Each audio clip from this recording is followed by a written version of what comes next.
Assalamu alaikum. Welcome back to this channel, Being Physio. Today we are going to learn about different modes of tense and the underlying mechanism.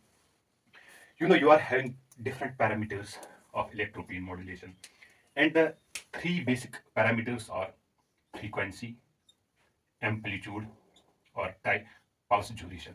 It is also called as pulse width, but it is better to call it as pulse duration because it is at the time-based measurement rather than the linear length in pulse width. So these are three basic parameters, and every manufacturer of TENS unit, whether it is digital or analog, offers you the ability to change these parameters. And when these parameters are manipulated, you get different combinations of parameters which represent different modes of TENS. That is how different modes of TENS came into existence. So we are having three basic clinically we are having three basic modes of TENS, and those three basic modes of TENS are: number one, conventional TENS; number second, acupuncture like TENS; and number third is brief intense TENS.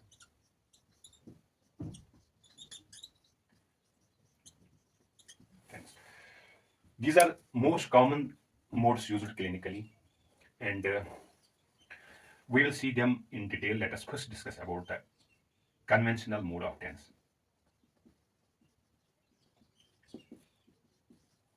What is special about this conventional mode of TENS? In this mode of TENS, you set the frequency around 10 to 100 hertz, and your pulse duration is less than 100 milliseconds, and your amplitude or your intensity is submotor. That means there shouldn't be any visible muscle contraction in this mode of TENS. Some people also called it as sensory level intensity, because you are feeling the um, parastatic sensations while this mode of TENS is being delivered. When these basic parameters are adjusted or manipulated in such a way that your frequency is set in the range of 10 to 100 hertz, your pulse duration is less than 100 milliseconds, and your amplitude or your intensity is submotor. This set of parameters, this combination of parameters, fits in this mode of TENS, and this is called as conventional mode of TENS. Now, what is the underlying mechanism behind this mode of TENS? The underlying mechanism is simple mechanism. How it works? The mechanism is through pain gate theory. Pain gate theory explains the mechanism of this mode of TENS, which had been put forward by Melzack and Wall in around 1965. So anybody who is not aware about the pain gate theory, I will demonstrate here in a simple way. In pain gate theory, you are having two types of. Now I am going to demonstrate the mechanism of conventional mode of TENS. Here, you consider this is the nerve fiber. Another nerve fiber is traveling from here. This is from periphery to up to the spinal cord, from periphery up to the spinal cord. These are here receptors, and these are the axons of nerve fibers. And let us assume this nerve fiber is, these are nociceptive fibers, that is A delta and C fibers, and this is the A beta fiber, which is more important in this pain gate theory.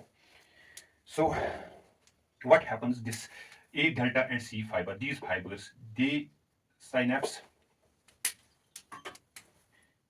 they synapse with the interneuron here, and this A delta and C fiber, it also synapses with interneuron here, and this here is our interneuron. Let us suppose this is interneuron in the substantia gelatinosa of the spinal cord. This is the inhibitory neuron. This is its axon. This is its axon.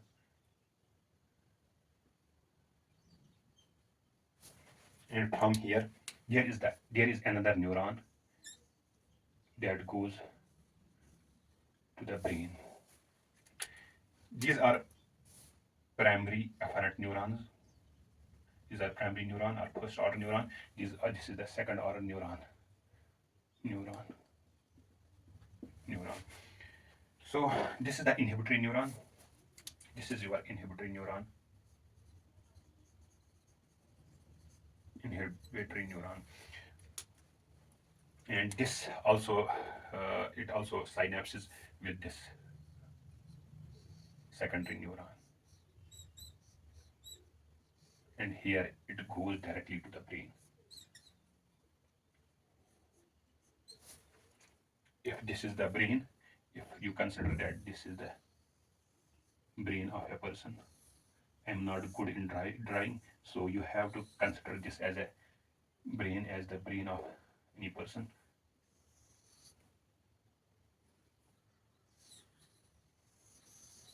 Let's suppose this is the brain.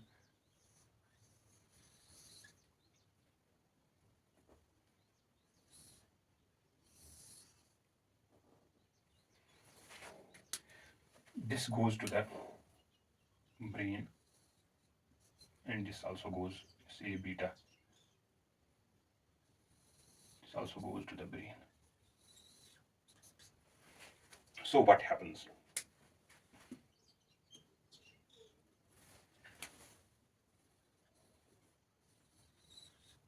Here, this is the basic mechanism of pain gate theory. Here, when nociceptive fibers are stimulated, first here these are the free nerve endings and they are transducers. What are transducers? Basically, these are receptors or free nerve endings. They act as transducers, biological transducers. Transducers means they convert this nociceptive impulse or stimulus into the electrochemical stimulus. That is, transducer means converting one form of energy into another. When it is these are stimulated, what they do, they when they are stimulated, they inhibit this. When they are stimulated, they inhibit this inhibitory interneuron. When this is inhibited, when this gets inhibited, it no longer stimulates this. They when they sorry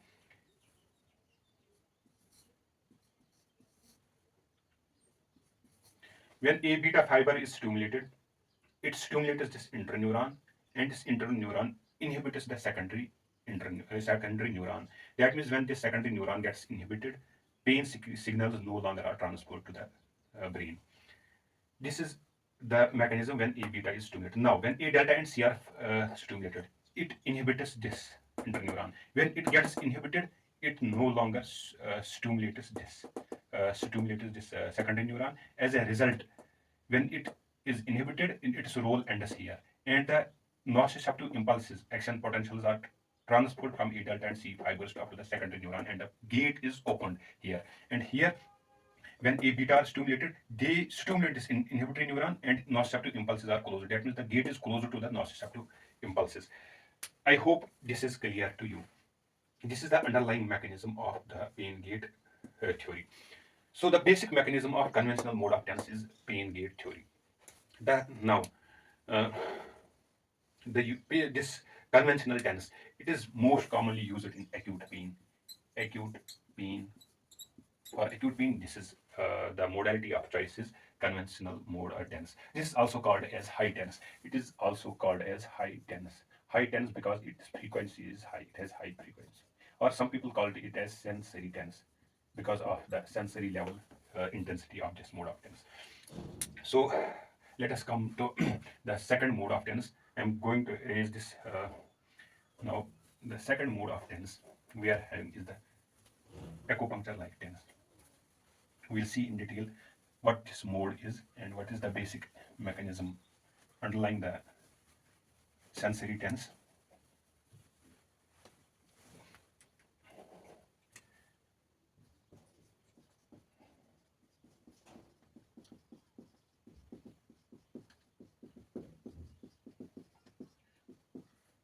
This is the second mode of tense. When you set the frequency less than 10 hertz, when frequency is less than 10 hertz, and the most common frequency used is in the range of 1 to 4 hertz. This is the optimal frequency. And when pulse duration is 150 150 to, sorry, it is 100 to 150 milliseconds.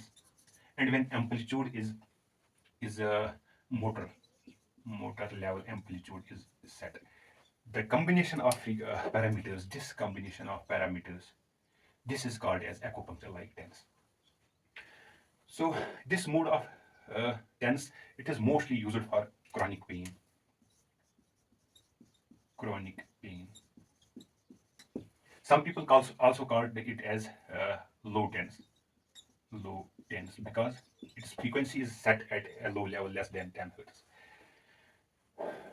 What is the underlying mechanism behind this mode of tense? The underlying mechanism is it works into it. The mechanism can be viewed through two levels or through two mm, perspectives. Number one, it works at peripheral nervous system level, and number second, it works at central nervous system level. What is the mechanism? The mechanism is that it has been demonstrated, it has been proved that stimulation, electrical stimulation, or citrus,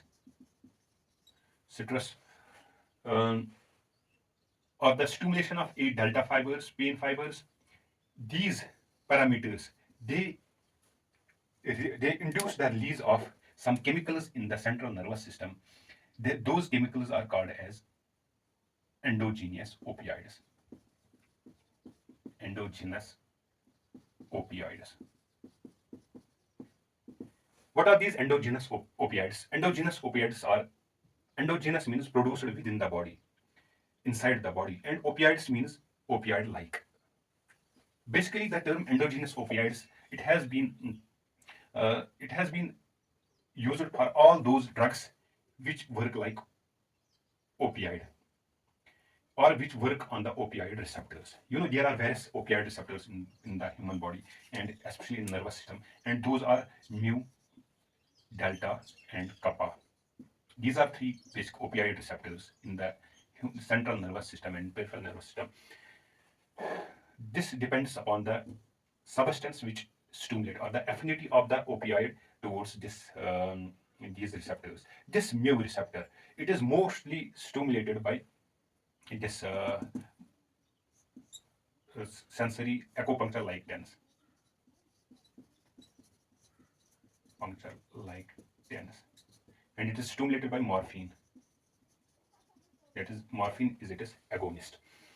So what happens basically, this mu receptor, it has been observed that these factors, electric stimulation of the myotomes, uh, it induces endogenous opioids like enkephalins and endorphins, and and the most important endorphin releaser is beta endorphin.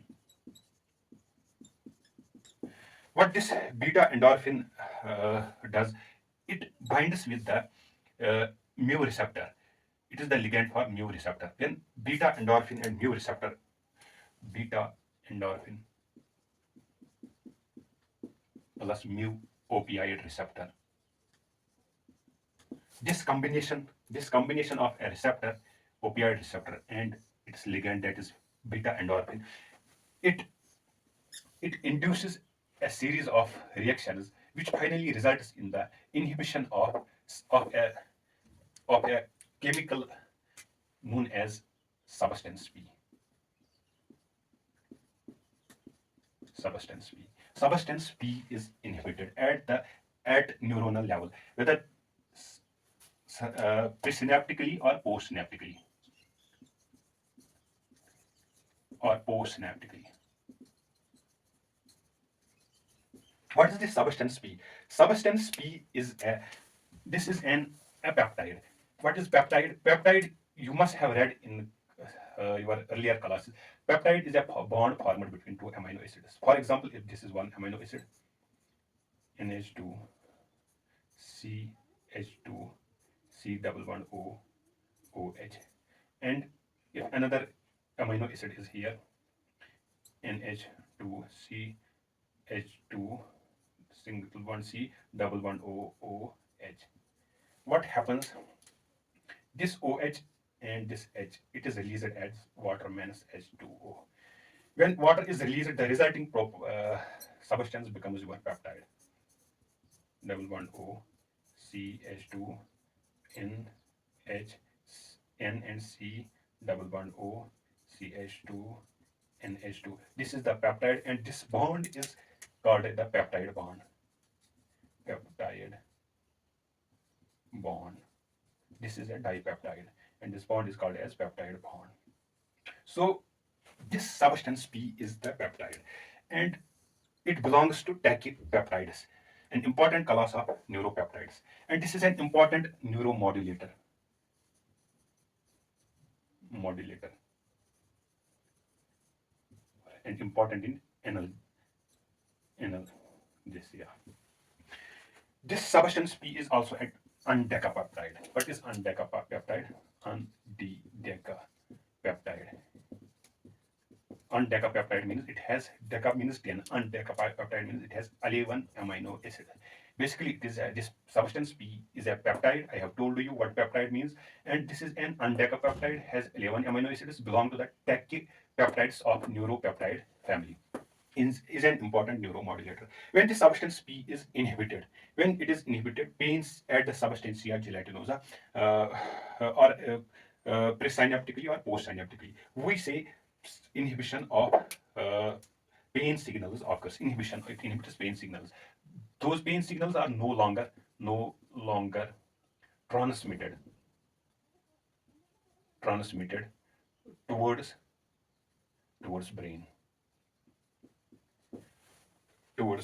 So we have, in this way we achieve nociception. Analgesia. Analgesia is achieved. So this is one mechanism behind this, behind the low tense or acupuncture like tense. Another mechanism which has been proposed for the working of this uh, acupuncture like tense is that this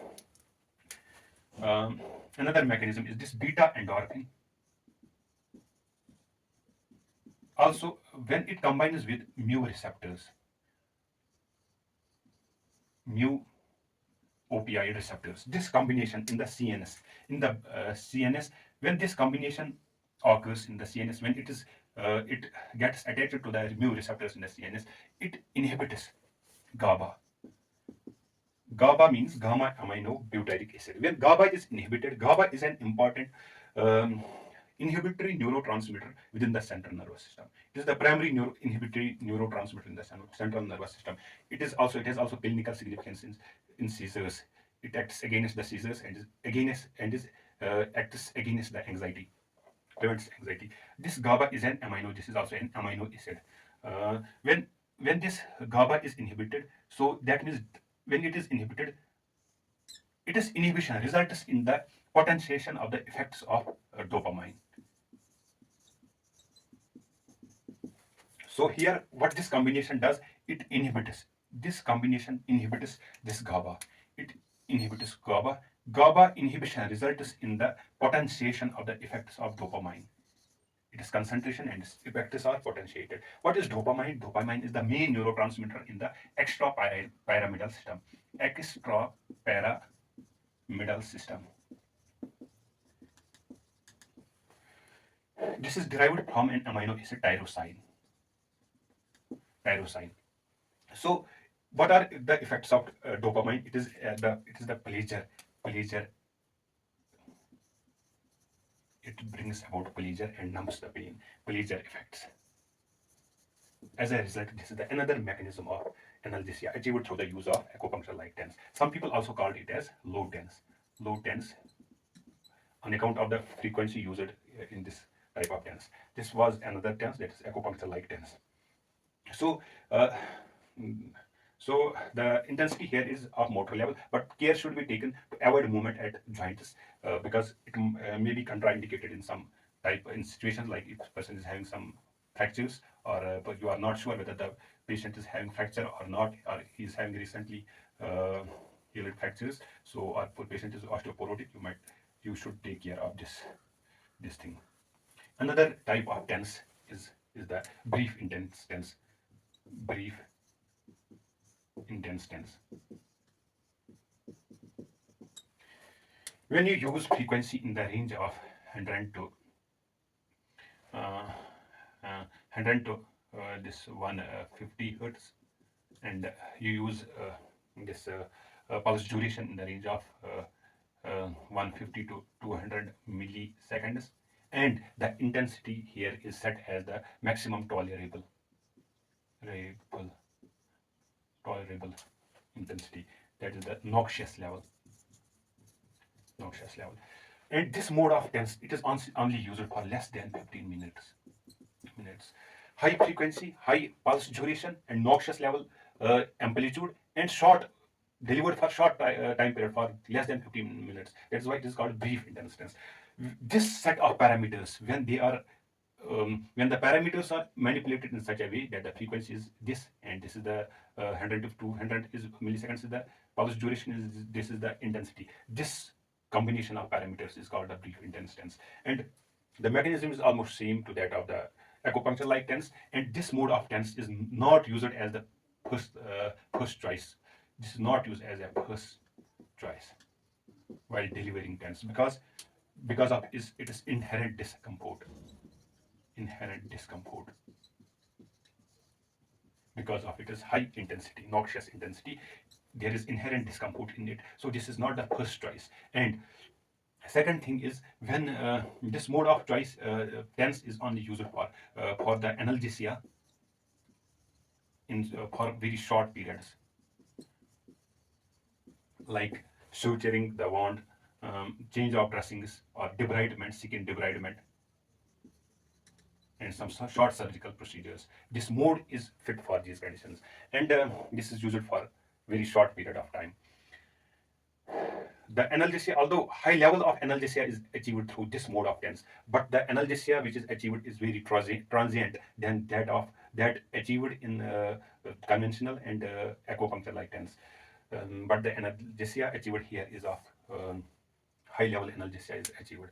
So I think this is enough for about the modes and mechanism of tense. I think it is this much is clear to all of you, and do share, comment, and give your valuable feedback. I think this is enough for today. Thank you.